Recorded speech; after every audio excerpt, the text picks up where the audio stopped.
네, 안녕하십니까. 김종일 목사입니다.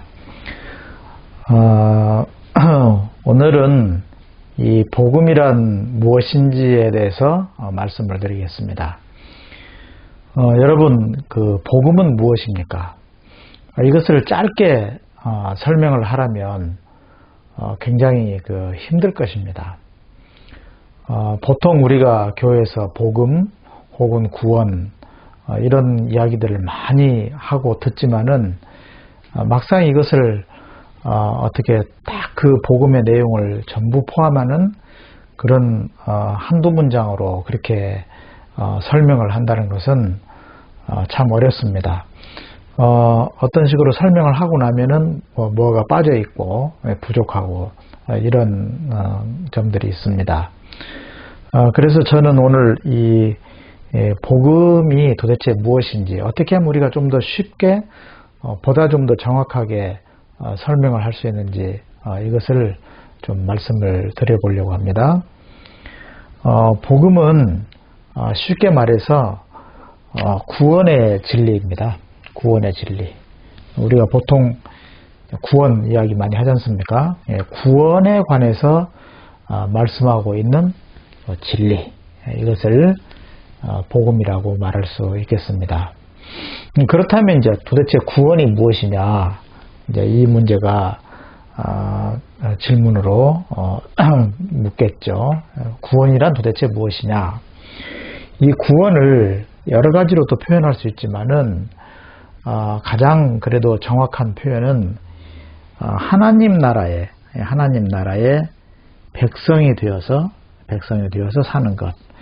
이 하나님 나라의 백성이 되어서 사는 것, 이것을 구원이다 이렇게 말할 수 있습니다. 그런데 이제 이 그 하나님 나라의 백성이 되는 것은 그냥 되는 것이 아니고 여기에 이제 조건이 있습니다. 어떻게 하면 하나님 나라의 백성이 되는 것인가? 이제 이 점을 살펴보도록 하겠습니다. 우리가 이제 이 구원의 진리를 이해하는 데 있어서는 십자가를 잘 이해하는 것이 중요합니다. 십자가는 우리의 이제 죄 사함과 밀접한 관련이 있습니다. 죄 사함. 예수님께서는 십자가에서 우리 죄를 용서하셨습니다. 용서하셨는데 이 예수님께서 그 용서하신 그 십자가는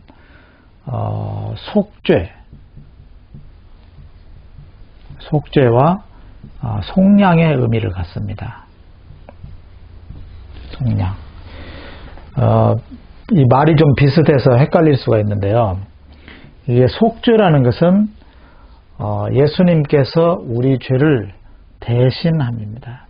우리를 대신하셨다. 예, 사실은 죄인인 우리가 처벌을 받아야 되는데 예수님께서 우리를 대신한 것이 되는 거죠.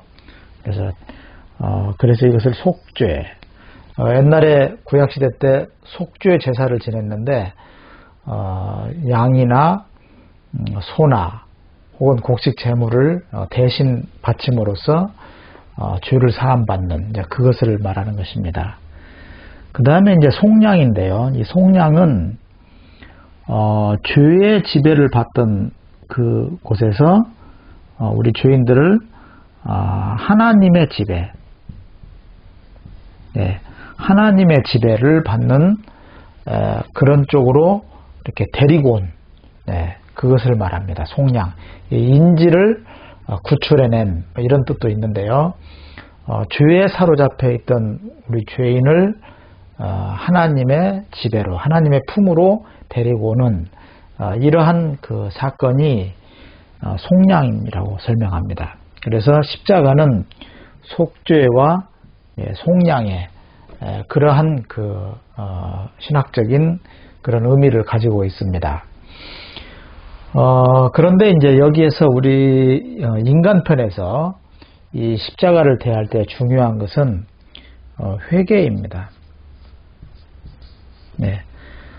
나의 죄를 깨닫고 예수 그리스도의 그 십자가의 죽음에 동참해서 내가 여기에서 같이 예수님과 함께 죽음입니다.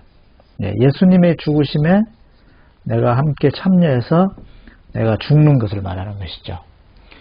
그래서 이 그 죽음은 세례라고도 말합니다. 혹은 침례. 세례는 물속에 죄인인 자아가 들어가서 거기에서 죽는 것이죠. 죄인된 인간이 죽는 것입니다.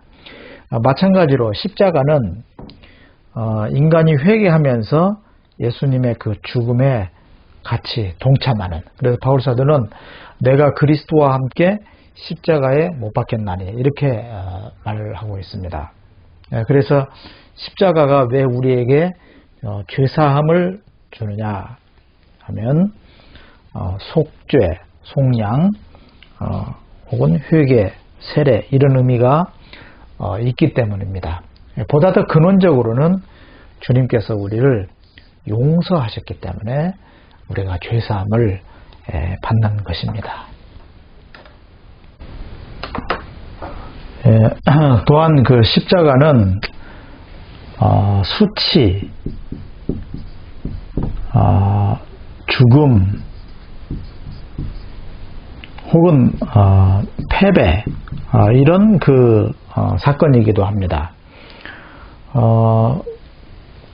그래서 이제 그 십자가에서 수치와 모욕을 당하시고 예수님께서 죽으신 사건이지만 그러나 부활하셨습니다.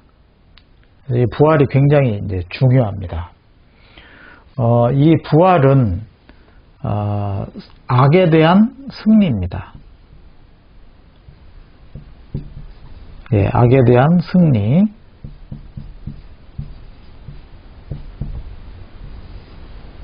악에 대한 승리입니다. 사망 권세, 죄악, 이러한 것을 이기는 사건이 부활인 것이죠. 그래서 우리가 이제 구원의 복음을 이해할 때 그 십자가와 부활을 잘 알아야 합니다. 십자가는 앞서 말씀드린 대로 이제 세례와도 유사하다고 했는데요. 십자가는 과거의 죄, 과거의 죄를 해결하는 그러한 사건이라고 말할 수 있고요. 부활은 이제 십자가에 죽고 다시 살아나는 현재, 그리고 미래, 미래의 삶을, 미래의 의로운 삶, 미래의 의로운 삶, 의로운 삶을 이끌어주는 혹은 보장해주는 그러한 사건이 부활 사건이다, 이렇게 말할 수 있습니다. 그런데 이 부활 신앙은 굉장히 우리 신앙에 있어서 매우 중요합니다. 우리 신앙의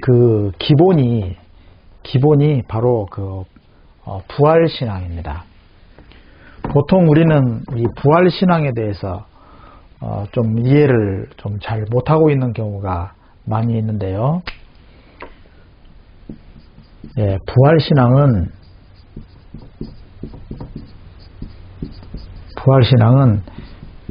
신앙의 기본입니다. 기본이 가장 중요합니다. 자, 왜냐면은 여러분 아브라함의 믿음을 보면은 그리고 사라, 아브라함 부부, 이분의 믿음을 보면 어떤 믿음이었냐면은 자기 몸이 죽은 것과 같은 상태, 그러니까 아이를 더 낳을 수 없는 그런 상태죠. 그런 상태인데 하나님의 약속이 있었어요. 내가 너로 큰 민족을 이루게 할 것이다. 그래서 그런 약속이 있었기 때문에 그 약속을 믿었던 거예요. 그래서 내가 이러한 그 죽은 것과 같은 그러한 몸이지만 그럼에도 불구하고 분명히 새로운 생명이 태어날 것이다. 이것이 이제 부활신앙입니다. 이삭을 바칠 때도 아브라함은 이 이삭이 죽더라도 다시 살아날 것이라고 믿었어요. 역시 부활신앙을 갖고 있었던 것입니다. 이러한 신앙을 가지고 하나님을 믿으니까, 그 약속을 믿으니까 이것을 보시고 의롭다 하셨습니다. 예, 의롭다 하셨습니다. 그러니까 이 부활신앙은 현재를 살아가는 우리를 의롭다 해주는 그러한 신앙인 것입니다. 그래서 그 로마서 4장 25절에 보면 하나님께서 우리의 범죄, 우리의 죄 때문에 그리스도를 내어줌이 되었고, 그리스도께서 십자가에 돌아가셨고, 우리를 의롭다 하시기 위해서 살아나셨느니라, 이렇게 되어 있습니다. 그러니까 부활신앙으로 우리가 의롭게 되는 것을 성경은 분명히 말하고 있고요. 또 로마서 10장 9절에도 우리가 예수님이 주 되신 것과 그리고 하나님께서 예수님을 다시 살리신 것을 믿으면 구원을 받는다, 이렇게 말하고 있습니다. 여기에서도 이 부활신앙을 분명히 말하고 있는 것이죠.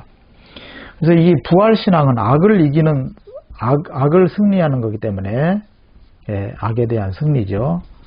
승리이기 때문에 이 부활신앙을 가진 사람은 악에게 지지 않습니다. 죄의 권세에 자기를 넘겨주지 않습니다. 이게 부활신앙입니다. 그래서 의롭다 하시는 것이죠.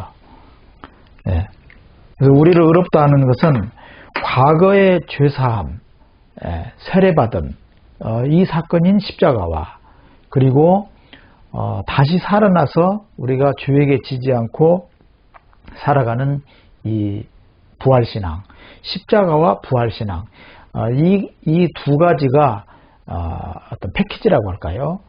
완전히 짝을 이루어서 그렇게 해서 우리의 삶이 의로워지는, 이렇게 말씀드릴 수 있습니다.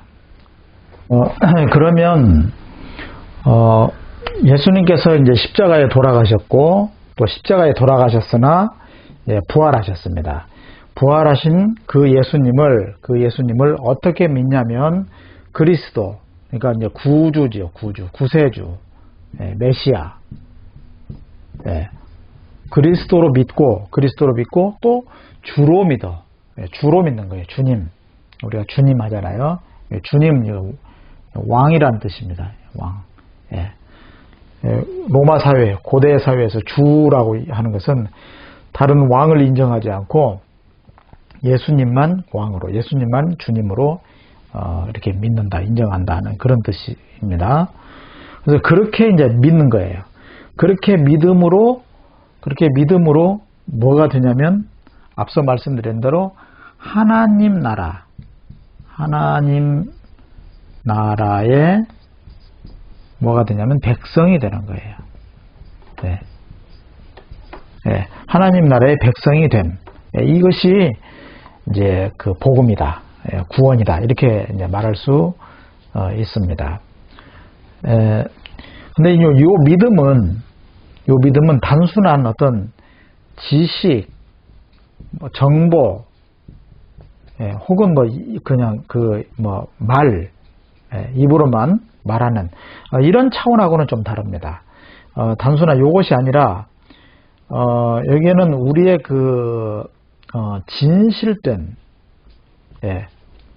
진실된 고백이 있고요. 고백이 있고 그 다음에 삶이 따르는 삶이. 믿음은 지식이나 정보나 이 말의 차원, 단순하게 요것이 아니라 진실된 고백과 삶이 따르는 요것이 이제 믿음입니다. 그래서 예수님을 그리스도이면서 주로 믿는, 근데 그 예수님은 십자가에서 죽으시고 또 십자가에서 죽으셨으나 부활하신 것이죠.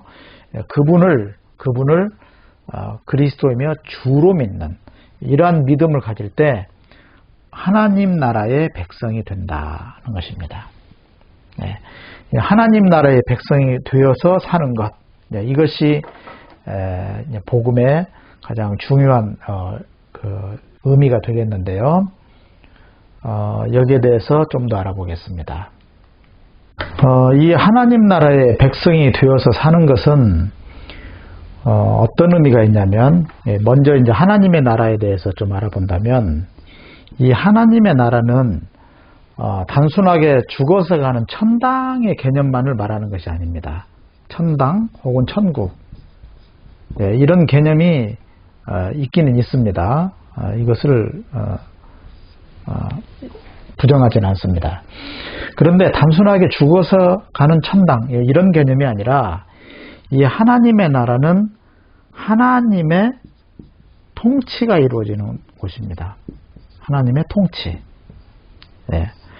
그러니까 이 하나님의 통치는 나부터 시작해서 뭐 가정, 그죠? 가정, 그다음에 혹은 교회, 사회, 국가, 세계, 그리고 우주,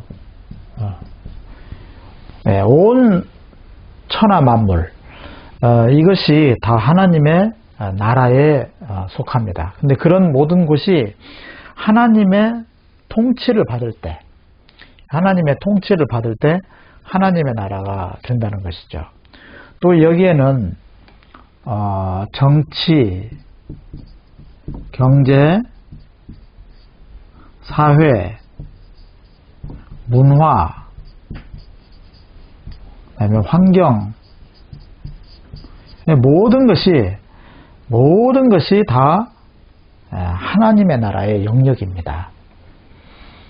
그래서 나만 혹은 우리 교회만 여기가 무슨 하나님의 나라 뭐 이런 식으로 협소하게 생각하셔서는 안 되고, 이 하나님의 나라는 모든 곳이, 모든 영역이 다 하나님의 나라가 이루어져야 하는 것입니다. 그러면 우리가 하나님 나라의 이제 백성이 된다는 것은 이런 모든 영역에서 하나님의 나라가 이루어지도록 사는 것이죠. 하나님의 백성이 되어서 사는 것. 이것이 바로 이제 구원이다. 이렇게 말씀드릴 수가 있겠습니다. 그래서 이제 요약을 해보겠습니다. 복음이란 구원의 진리다. 구원의 진리다. 그리고 구원이란 십자가에서 죽으시고 혹은 십자가에서 죽으셨으나 부활하신 예수님을 구주로 믿고 주님으로 믿고, 그래서 하나님 나라의 백성이 되어서 사는 것입니다. 이렇게 설명하면 복음에 대해서 비교적 성경에 가장 충실하게 설명을 드린 것이 아닌가, 그렇게 생각이 듭니다. 좋은 참고가 되면 좋겠습니다. 감사합니다.